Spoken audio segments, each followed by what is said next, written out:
things are a bit in a flux still, and it's a mess in part because it's such a large school. It's very prestigious. It's well known, a great school there.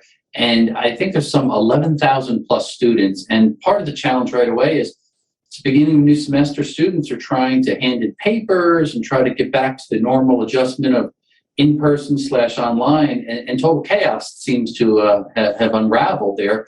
And the big challenge was a huge shift. A lot of the students had to shift over to Wi-Fi because the network was down, internet was down, for the whole school. So they're running to the local coffee shops and other things, which open up a natural problem when you jump on the free open Wi-Fi hotspot at a coffee shop. Now you're vulnerable to a possible man-in-the-middle attack where somebody, a cyber thief, could get in there and put malware onto your device, your laptop, your phone, whatever, and you're connected into the school or you're connected into home or work, and now suddenly it starts to spread. So a lot of cautionary flags go up right away when crisis happens like that. Everybody, I think all of us, we're all guilty of this. We want to be connected on the internet so much that we jump right on without thinking about the security implications, and that's very dangerous there. And it's tough. That's my alma mater. It's tough to see us going through this, and especially with all these new students coming in with all these high hopes after the year and a half they've had. It must be tough. Do we know anything more about what these attackers wanted or who they might be? We don't know a whole lot of detail, as usual, because it's still kind of breaking and unfolding since it just happened fairly recently. But similar to other large ransomware attacks and data breaches, when we look at the JBS and Colonial Pipeline, the list goes on and on, oftentimes it's really the information that they want. In this particular case, Howard University, think about what student information there is. Social security numbers, date of birth, addresses, all that type of information, not to mention probably grades and other things that are very personal to students. And why is that such a concern more than maybe just your standard data breach? Well, imagine you're a student that worked really hard through college, and now you're going to apply for your first loan to buy a car or to pay off student loans or something, only to find out, oh no, my identity was compromised or someone took credit out of my name. Who knows what could happen?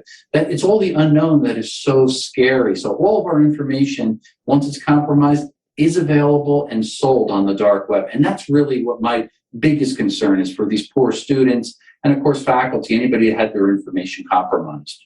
And as we know, it did take a number of days for Howard University to reopen after the attack. And obviously, things not still 100% back to normal. What typically determines how long it takes to resolve an attack like this?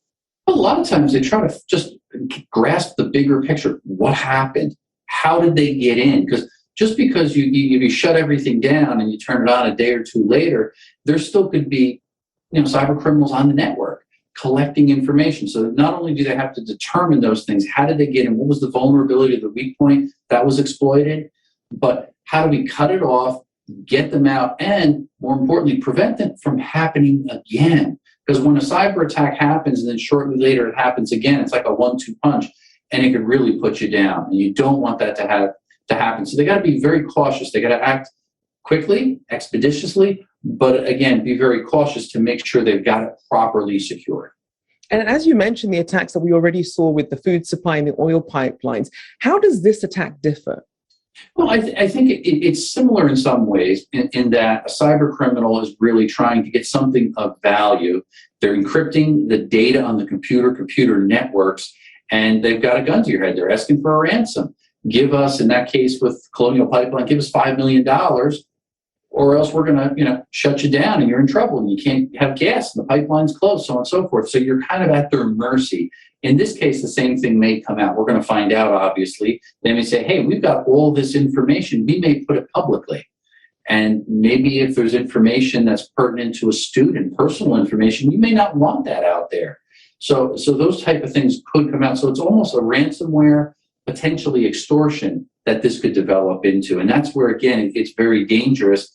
And hopefully they're working with a good cybersecurity firm, as well as probably insurance companies, so they can carefully step through these paces to get it resolved quickly, and no students' information will get out there.